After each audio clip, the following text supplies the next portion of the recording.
Good morning. In this part of the webinar, we'll talk about career planning.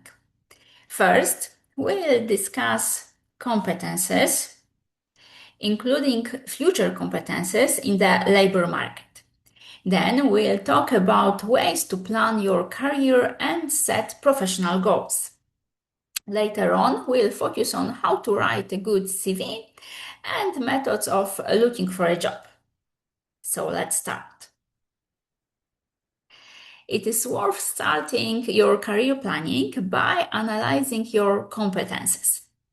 Competences are a combination of knowledge, skills, and attitudes.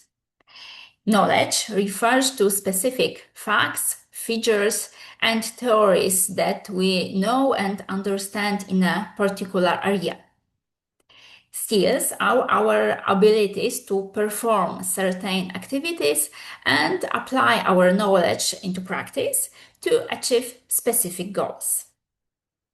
Attitudes, on the other hand, relate to our dispositions and ways of thinking about how we respond to specific ideas and situations. When planning your career, it is worth considering your most important key competences. So please think about what you are good at, what your strengths and assets are, and which of these things could be useful to an employer in a job market. Among the key competences that we can develop throughout our lives, the European Commission has identified 8 of the most important ones. These include digital, linguistic, mathematical, and entrepreneurial competences, as well as so-called soft competences related to learning, personal, and social competences. Think about which of these are your strengths and what are you good at. Also think about which of these competences you would like to develop in order to achieve your professional goals. It is also worth paying attention into the so-called key competences identified in the annual Future of Job report.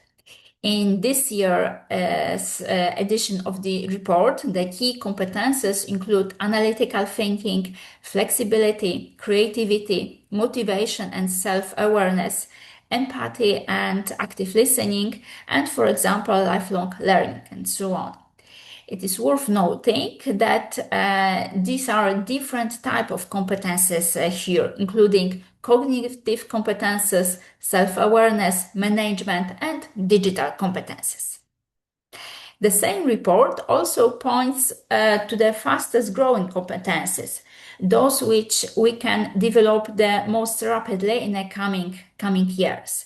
It is worth knowing that the top 3 positions on this list are occupied by technological skills related to, among others, the development of artificial intelligence, cybersecurity, and technology literacy. In addition, the list also includes the competences we have already mentioned, like creativity, analytical thinking, and lifelong learning. So it is also worth considering which of these competences we have, at what level, and whether it is worth developing them to increase our chances in a job market in the future. When planning your career, it is worth setting specific goals that you want to achieve. When setting goals, you can use the so-called SMART rule. SMART is an acronym that stands for the 5 characteristics of well-formulated goal. So first, your goal should be specific so that there is no doubt about what you want to achieve. Secondly, your goal should be measurable so that it's always possible to check whether you have achieved your goal or not yet. Our goal can be expressed in a specific indicator, for example, a number. Thirdly, our goal should be achievable, possible to achieve. So you should not set goals that are beyond our reach or that we have no influence on achieving it. The fourth rule is that our goal should be important to us. If it is, it can motivate us to achieve it. Finally, our goal should be specific in time, so we should set a specific deadline for its achievement. Examples of well-formulated goals according to the SMART rule are, for example, I will refresh and update my CV by 20th of January. Or by the 10th of January, I will make a list of 10 job offers to which I will apply. Please note that in both examples, we have specific goals expressed in numbers, as well as the deadline for achieving it. Now we have a well-formulated goal according to SMART rules. So what can we do next? How we can increase the chances of achieving it? First, we can divide our goals into specific stages and tasks. We call this operationalizing of the goal, so translating a large goal into specific smaller steps. Next, it is worth setting deadlines for when we'll complete all of these tasks. You can also consider the resources you need, such as support from others, information, and tools necessary to achieve your goal. Think about which of these you already have and which you still need and how to get it. For each task, it is also worth considering who could help you with it. Perhaps a career advisor, teacher, or friends will be helpful. The last important question is how you will know that you have completed the specific task. So what its specific results will be. We can see that setting goals is not only about identifying specific measurable goals with deadlines, but also about planning and its implementation well. This increases the chances for achieving it. The most important document in recruiting process is your CV. It should briefly present your important skills. That is why it is good to know how to organize your professional information in order to interest the recruiter. Now let's discuss the most important categories that should be included in your CV.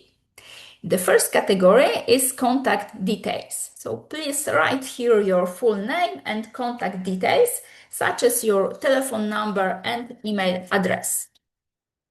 The next category is your professional profile. So this is a brief summary of the most important skills from the point of view of the position you are applying for now. Your professional profile should also include your career goals, so what you want to achieve in the near future and what you want to learn professionally. The next category is education. Here, please make a list of the schools you have graduated from or you are still attending. Keep the order from the most recent schools at the top to the oldest at the bottom. However, remember that you do not have to include all stages of your education here. If you are a person who graduated from university, you do not have to include information about your primary school. The next category is professional experience. Here, also keep the order from the most recent experience at the top and the oldest at the bottom. From each experience, specify the name of the employer, the position you held, and your duties. Emphasize the duties that are most relevant to the position you are applying for now. And for each experience, also add the dates when you work in this particular position. The next category is skills. Here, it is worth including both your hard skills and soft skills. Indicate here which foreign language you speak and at what level. Please do not forget about your digital skills and your soft skills, such as teamwork, time management, and communication skills.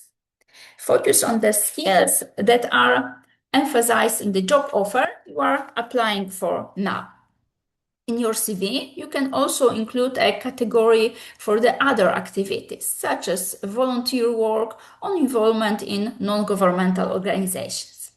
You can also highlight here your achievements and successes.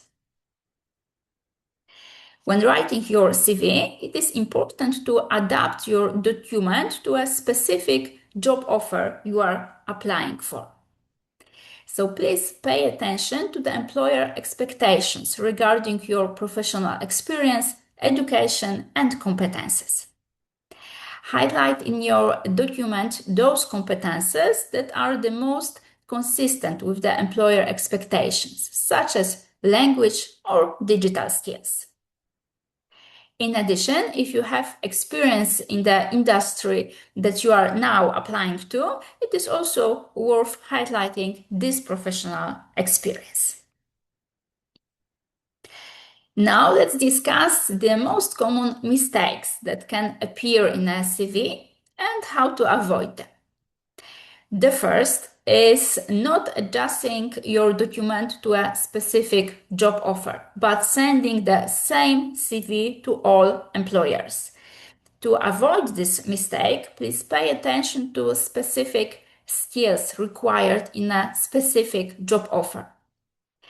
Another mistake can be a little illegible CV, like unclear division into categories, linguistic errors, incorrect text formatting, and so on. So it is worth preparing your document in such a way that it is clear and legible for the recruiter.